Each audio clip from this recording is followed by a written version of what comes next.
There's this guy named Ronald Reed, right? He was a janitor. He drove a beat-up truck. He wore flannel, and he lived in Vermont.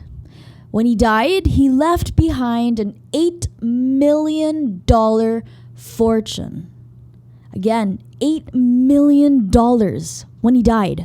He didn't have crypto. He wasn't flipping houses. He had no flashy side hustle.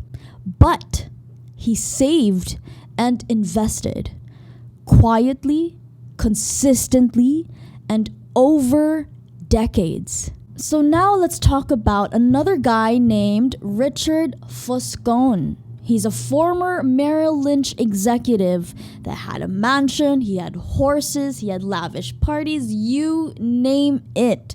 Yet, he declared bankruptcy during the 2008 crash. Wow. So we have very two polarized individuals. But what is the big lesson here? What is the moral? What I learned from Morgan Housel, the author of The Psychology of Money, the book that I'm holding right now. What I learned is that being good with money has nothing to do with how much you make and everything to do with how you behave. And behavior is shaped by psychology. Now, let me ask you, Sita babes, do you think money is math? No. It's behavior. It's emotion. It's your childhood. It's your insecurities. It's who you are when nobody is watching. Hey, I care for you, and I just want to remind you that taking care of your health is just as important as your work. That's why I've made Immuni Plus a part of my routine. This small sachet may look simple, but I love that it's ready to drink and packed with all natural ingredients. No mixing, no hassle. It helps me feel relief from stress. It refreshes me throughout the day and helps me recover from all the busyness. It seriously gets me through my hectic schedule and keeps me going. At this point, it honestly feels like a superpower. So while you're out there serving others, don't forget to take care of you. Immuni Plus, make it part of your routine. Hello, Sita babes. It's your favorite Cebuana, Karencitta, and welcome back to another episode of the Karencitta Show Season 2. We're halfway through Season 2. I'm so grateful for you guys. Thank you so much for joining this journey. But anyways, for those who don't know me yet, hello, I'm Karencitta. I'm a global creative director, an artist, songwriter, and philanthropist.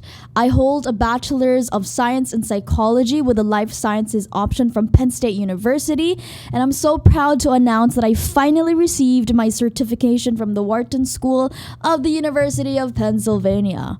Today, we're diving into a book that changed my brain chemistry the first time I read it last year, and I noticed this year a lot of my friends and my peers are reading the book, so it kind of inspired me to break it down and share my personal reflection on each chapter, not because it's full of money hacks, but because it exposed me to how I think about money. The title of this book is The Psychology of Money by Morgan Housel. I'm going to put a link to purchase this book if you guys want to read it as we go along with this episode. By the way, before you buy the book, something that's really important to know is that the book is not just about finance. It's about timeless lessons on wealth, greed, and happiness. Yeah, I just wanted to put it out there first that it's not about money hacks. It really exposes you about how you think about money. So let's get into it. Morgan Housel once said, "People do crazy things with money,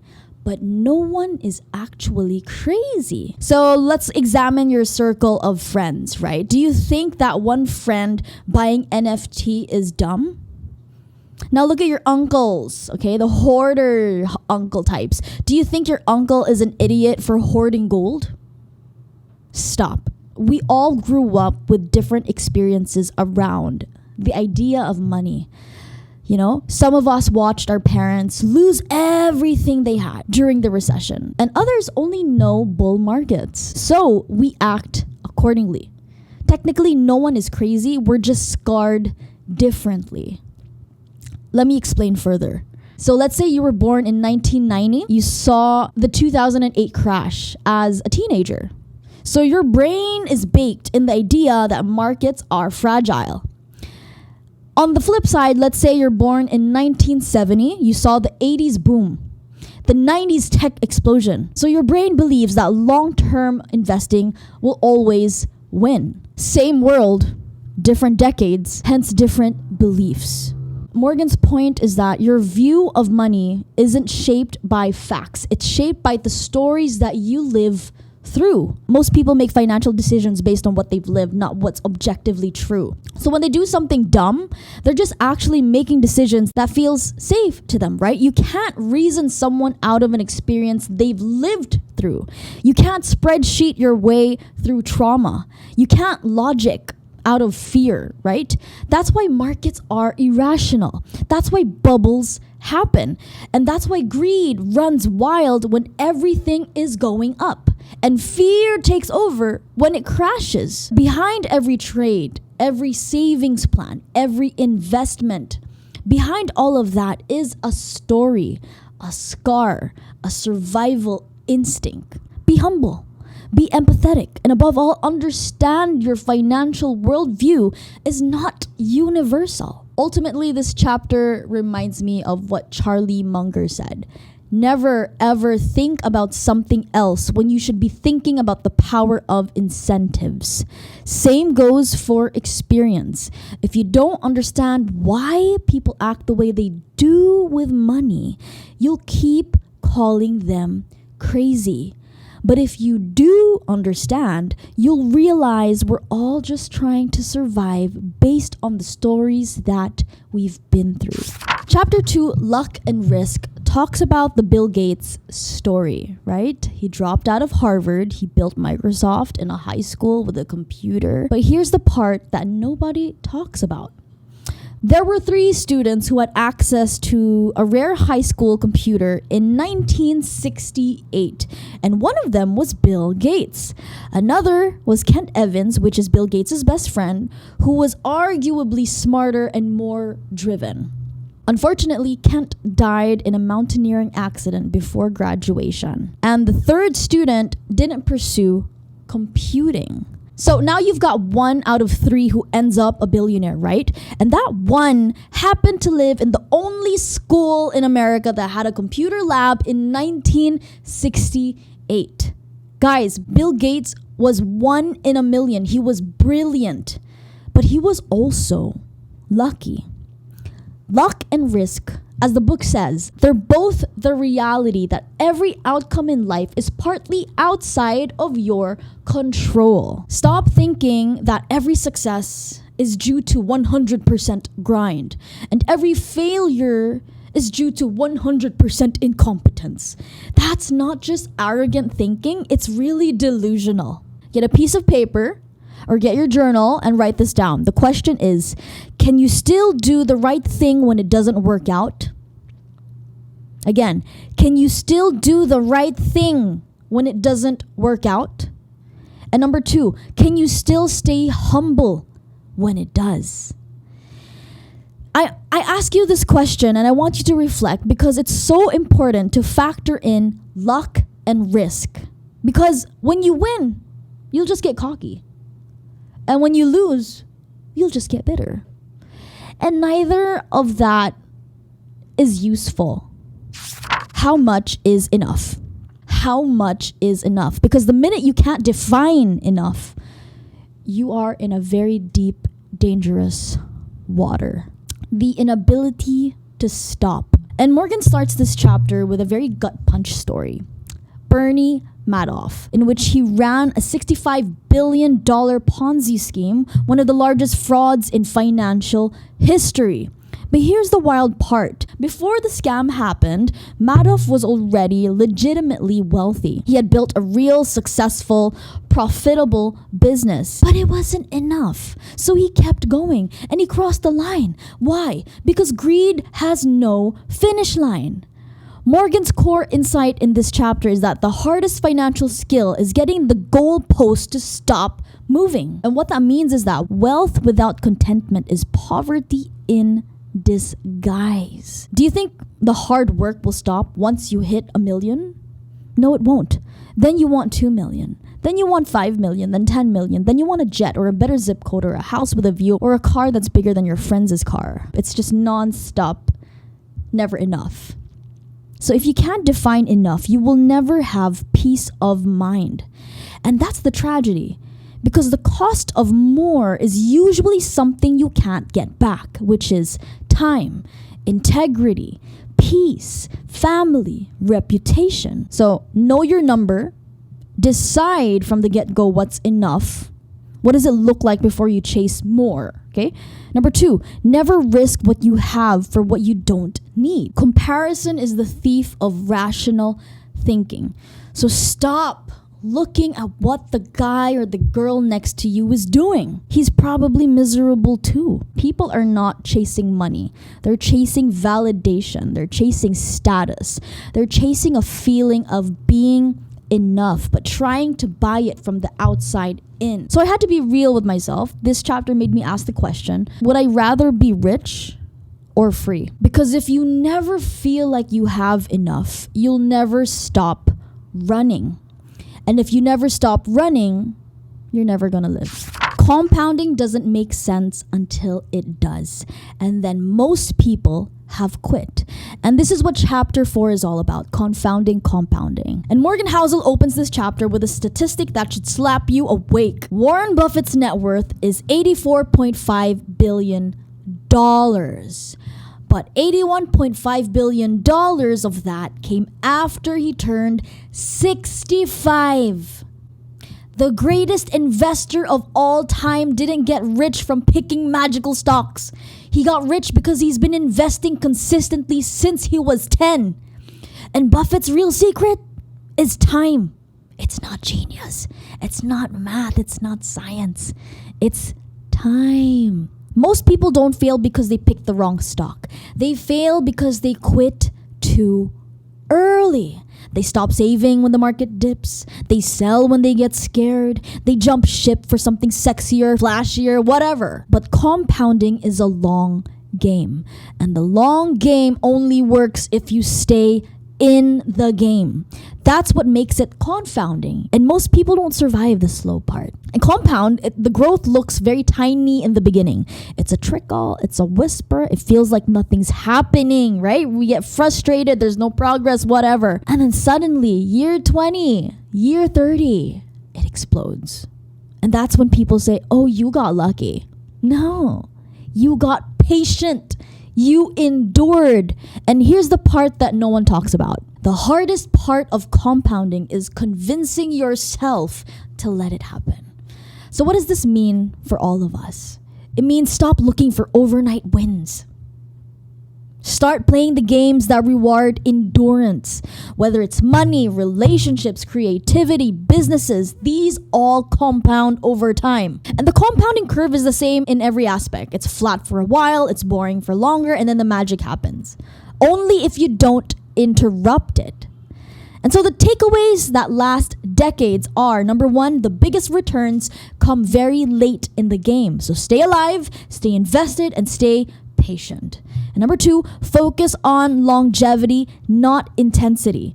Don't burn out trying to win in year 3. Win in year 30. Win in year 60 or 80 if you're still alive. How many people give up on something 5 minutes before it compounds? Majority, I guess. How many people or entrepreneurs quit before product market fit? How many investors panic sell before the rebound? Right? We're all addicted to speed. But wealth is built in the slow lane. Warren Buffett got rich not because he found the magic stocks. He got rich because he never left the table. He stayed in the game. Getting rich and staying rich are two completely different skills. And Morgan Housel says that getting money requires taking risks, being optimistic, and putting yourself out there. On the flip side, keeping money requires humility, fear, and a good dose of paranoia. And the problem here is that you spend all your energy learning how to get rich, but you never study how to keep it. So chapter 5 is about the difference between playing offense and defense in the game of wealth. So let's say you wake up on a good morning and you decide that you want to build wealth. Well, you're going to need to have the following. Number 1, risk tolerance, vision, drive, confidence, and a willingness to bet on yourself when nobody else will.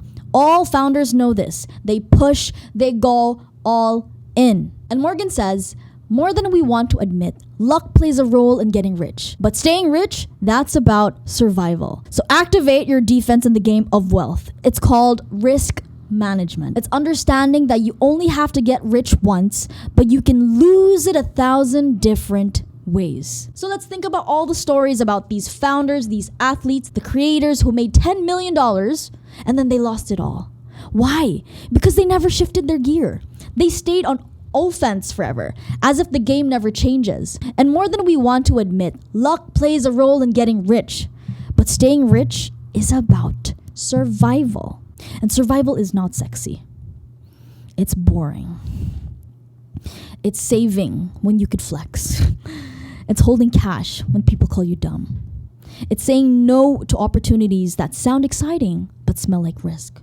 It's making sure you're still in the game 10, 20, 50 years from now. Getting rich is a sprint, and staying rich is a marathon. Different shoes, different training, different mindset. I explain this analogy because a lot of people run the same play forever. I wanted to paint that analogy clear for you guys because too many people run the same game forever. They keep swinging for home runs when they should be playing defense, stacking singles, and staying alive. Think about the greats, the ones who built empires and keep them. Have you noticed? They actually evolve. They know when to press. They know when to play offense. They know when to play defense. And they know when to protect. And that's the hardest skill. It's knowing when you have enough and having the courage to hold the line. Chapter 6 is called Tails You Win because success doesn't come from steady, linear progress. It comes from the rare, the explosive, and the outsized. And you either respect that or you get crushed by it. And Morgan gives a very brilliant example to depict this framework. The example is venture capital. VCs might invest in 50 startups, but only 1 or 2 will return the entire fund, sometimes 100 times more. You might think that there's a flaw in the system. In actuality, that is the system. And Jeff Bezos once said, Amazon failed many times, but we only need 1 or 2 big wins to make up for everything. Wow. The same thing happens in the stock market. The same thing happens in careers and in life. And Morgan drops another mind-blowing statistic, Sita babes. Just 4% of public companies account for 100% of the stock market's net gains over the last century. And so the other 96%, it's flat or losers or dead weight. So please think about your own life. Your biggest break was probably a tail event. And what I mean by that is that there was that one person who believed in you, or that one deal that changed your trajectory, or even that one moment where everything clicked. That's a tail event. Success is not evenly distributed. It's concentrated. It comes from a few wild swings, but it's not in the day-to-day grind. And most people give up before they hit that tail, right? They quit the business at year 3. They stop producing, they stop shooting content before the post goes viral. They sell the stock right before the parabolic run. But the truth is, the big win hasn't happened yet. You don't need 100 big wins. You only need 1. But to get 1, you need to survive the 99. The real skill that you need to equip is not hustle. It's not like showing off that you're working hard. It's really about endurance. Stick around, stay in the game, because one tail event could pay for every loss, every setback, every quiet season. And when it comes, tails, you win. Controlling your time is the highest dividend money pays. It's not the car, it's not the house, it's not the flex, it's time. That's the real wealth. And what are we actually chasing here? We say we want money. We say we want success. But why? Because what we actually want is control. Control over when you wake up, what you work on, who you work with, where you live, how you spend your life. That's freedom. That's autonomy. And so money, where does money sit in this? Money is just a tool. And Morgan says the real goal of wealth is not accumulation. It's autonomy. The ability to do what you want, when you want, with who you want, for as long as you want is priceless. And that's what people really want. But they confuse the signal, which is money, with the goal, which is freedom. So they keep grinding, they keep spending, they keep saying yes, until they wake up one day owned by a lifestyle they don't even like. And so again, this chapter made me ask a very uncomfortable question to myself, which is, am I building a life of freedom or just building a prison that looks successful from the outside? Because in my career, I've had seasons where I made more money, but I felt trapped. And I've had seasons where I earned less, but I woke up free. And so I guess that is the cheat code here, Sita babes. Wealth is measured in time, not in dollars. Spending money to show people how much money you have is the fastest way to have less money. You see someone driving a brand new G-Wagon. You think, damn, that guy must be rich. But here's what you're actually seeing. You're seeing a depreciating asset, a monthly payment, and a liability disguised as success. And what you don't see is his bank account, his savings rate, his net worth. Okay? What you see is spending. And what you don't see is the actual wealth. Like what I said earlier, wealth is invisible. It's the money not spent. It's the freedom you keep, not the lifestyle you show. So this chapter, Sita babes, is a gut check because so many people are playing a losing game called look how successful I am. The more you feel the need to flex, the less wealth you're likely building. You don't see sacrifice. You don't see the discipline. You don't see the years of saying no so you can one day say yes. And that's the real flex. It's silent. People burn through income trying to look wealthy. And meanwhile, the truly wealthy are living way below their means. Why? Because they've figured out that money isn't for status. It's for freedom, optionality, and time. Wealth is peace. It's margin. It's being able to walk away when something doesn't feel right to you. Not because you're rich, but because you're free. So now when you see someone showing off, don't assume they're winning. Wonder what they sacrificed just to look like they are. Me and my husband were talking last night about this book, and we made a new house rule, which is saving money for no reason. Remember at the introduction of this episode, I said building wealth has less to do with income and everything to do with behavior. Save money for no reason.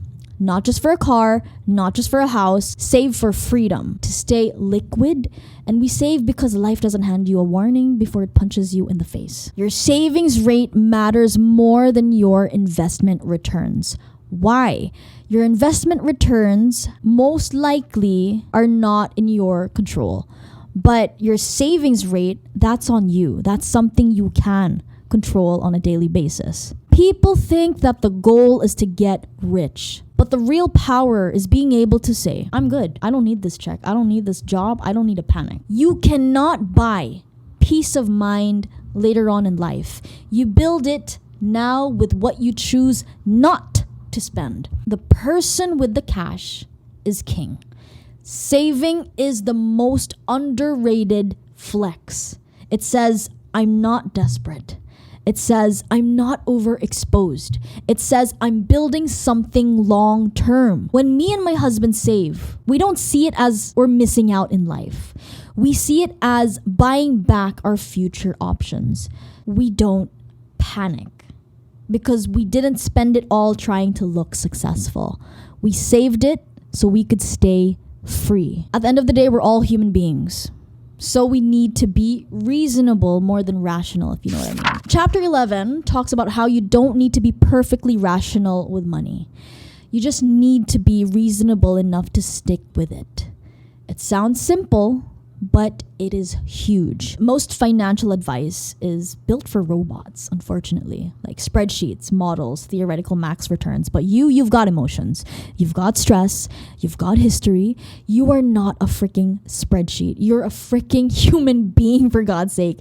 And humans don't need the optimal strategy. They need that thing that they can actually live with. And I always tell myself, this works for me, this doesn't work for me. I really understand the situation that I'm in, and I know what works and what doesn't. And you know what destroys most people financially? It's not the stupidity, it's not the lack of opportunity, but it's doing the right thing for too short of a time because they couldn't emotionally handle it.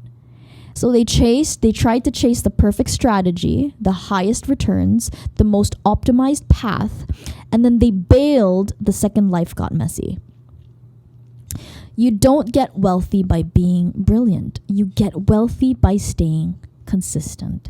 Consistency requires emotional fit more than intellectual genius. Let's be honest here, you don't just manage the money, you manage fear, you manage greed, you manage impatience, envy, ego, and regret. If your strategy doesn't account for that, it's not a strategy. It's a fantasy. The best plan is the one you'll stick to even when you don't feel like it. And that's what makes reasonable more powerful than rational. Here's another blind spot. Most people plan their money around what already happened, not what could happen next. That is a mistake. Because in the real world, the most important moments are the ones no model, no forecast, or expert ever predicted. The most important events in historical hindsight are the outliers, the low probability, high impact tail events. If your entire plan depends on the world behaving, you don't have a plan. You have a fantasy. The best investors don't try to forecast the storm. They just stay in the game long enough to ride it out. That's wealth. That's power. That's durability. Room for error. The most important plan of every plan is what happens when the plan doesn't work. This chapter is about one idea: survival over optimization. You can be brilliant, strategic, or even lucky. But if you don't build in room for error, you're one shock away from the total wipeout. Room for error means you get to keep playing. That's how people like Warren Buffett survive decade after decade. He stays in the game. And that's what most people miss. Wealth isn't built on boldness, it's built on durability. I used to think that room for error meant that I didn't believe in myself.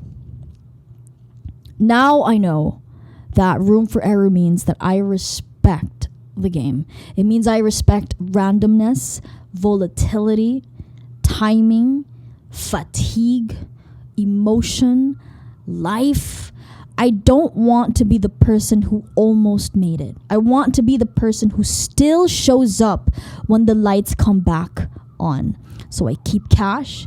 I say no more often. I slow down when I need to. But not because I'm playing small, but because I'm playing in the long-term game. Long-term planning is harder than it seems because people's goals and desires change over time. Back in the day, before reading this book, I didn't think that I would change. I thought I was gonna stay consistent. Same goals, same values, same vision, but that's not how life works. We evolve. We're like a freaking Pokemon. Think about who you were 5 or 10 years ago. Did that version of you want the same things you want today? Probably not. In my whole entertainment journey, I didn't know that I was going to produce a podcast or a talk show. I didn't know that I was going to end up here. So you know what I mean? And yet we set 30-year goals as if today's mindset is permanent. That is a trap. We lock ourselves into mortgages, business models, investment plans, and even relationships based on a version of ourselves that won't exist in 5 years. The danger isn't that we change. The danger is that we forget we will change. Leave space for your future self to adjust course. Because the most painful thing in the world is being trapped in a life built for someone you no longer are. I don't know who I'll be in 10 years. I don't know what I'll care about. I don't know, and I don't want to bet everything on a fantasy version of success. So you build optionality. You keep some cash, you stay mobile, and you avoid getting addicted to status or sunk costs. Now I know the wiser move is to leave space for who I'll become. Stay fluid, stay honest, and stay ready to pivot. That's how I stay free. There's no such thing as free success. Every gain comes with a cost, whether you notice it or you don't. And the problem is that most people want the reward without paying the price. Like everything else worthwhile, successful investing demands a price. But the price isn't always money. The price is volatility, uncertainty, fear, doubt, boredom, stress, sleepless nights, and the gut-wrenching feeling when your portfolio drops 30%. Those are the fees. And most people see that or go through that and they just bail. They say, nope, that's not worth it. But the wealthy, they understand that fee. They understand the price that they have to pay. And I used to think that I was doing something wrong when it felt hard. You know, when my confidence is shook, when I wanted to quit. And so I see it differently now. I realized that that was the price. And if you're not willing to feel that, you're not ready to earn anything real. So I stopped wishing it was easier. And the next step is to ask myself, what is the real price here? And if I believe the reward is worth it, I pay it in full. Because if you're not willing to suffer a little, you'll never earn anything that matters. We are all playing different games. But the market, the internet, and the news, it all treats us like we're playing the same one. Why is everyone buying that stock? Should I be doing real estate like that guy? They made $200,000 in crypto last year. I feel so behind. Let me get into this. No, Sita babe. That is their game. But people don't ask, what is my game? They chase whatever's working for someone else, which is the biggest mistake. And then they end up panicking because it doesn't work for them. It's not their game. So confusing someone else's game for your own is a guaranteed way to lose. So know your game, be crystal clear on your goals, your timeline, and your risk appetite. Ignore the noise that's irrelevant to you. Like, for example, someone else getting rich quick has nothing to do with your long-term game. Don't mimic. Filter out. Learn from others, but apply selectively. Don't copy blindly. And remember, comparison is confusion. What looks like success for them might be failure for you. My strategy isn't loud. It's mine, and that's why it works. Everyone has an incomplete view of the world. We don't see money logically. We don't process risk mathematically. And we make decisions based on what we've lived, what we've felt, and what stories we've absorbed from parents, from peers, from culture, and trauma. And when there are gaps in knowledge or emotionally loaded memories, we fill them with narratives and not facts. People don't make financial decisions based on data. They make their financial decisions based on stories that feel true. The guy who grew up poor hoards cash. The one who lived through inflation buys gold. The tech bro who hits a 10x thinks it'll happen again. The immigrant parent avoids risk at all costs. Each one is acting on a personal history, not a universal logic. And when logic conflicts with emotion, emotion wins every time. Most people brag about the risks that they've been taking. Morgan brags about restraint. Most people chase returns. Morgan chases resilience. He's not trying to beat the market. He's trying to stay in it for life. As he says, my personal financial plan is to be able to wake up one morning and do whatever I want with whoever I want for as long as I want. That's the goal. Not alpha, not applause. It's freedom, autonomy, and independence. Very well said. you have to figure out what works for you. Not what works on paper, not what works for somebody else, what keeps you in the game. As I always say, it doesn't take a scientist to understand this. You just need to stay in the game. Respect your time. Save aggressively. Define your own game. And stop chasing someone else's scoreboard. Because the psychology of money isn't just about money. It's about how to build a life you don't want to escape from. And let compounding take care of the rest. Showing up in style, that is bare minimum. Whether I'm in the studio or in the boardroom, H&M is my plug. Just like Cebuana, it's fashion that hits. Fashion and quality at the best price in a sustainable way. Always H&M. Surprise! Since you're a loyal Sita babe, I'm giving you a limited time 10% off discount on your next lash appointment at Yash Eyelash Cebu. Just use my code #YashKarencitta10. You're welcome! Hi, Sita Babes. As a global creative director, I navigate both the creative and entrepreneurial worlds. I've always been in the pursuit for the untold narrative, the lessons that lie beneath the surface, and the unique perspectives that can shape a deeper connection within our community. It's these incredible stories that shape who we are and connect us in unexpected ways. Welcome to the Karencitta Show, Season 2. We're going to have intimate and inspirational conversations with thought leaders about topics that truly matter. After all, we all have a story to tell. Make sure you follow us on Spotify or anywhere you get your podcasts.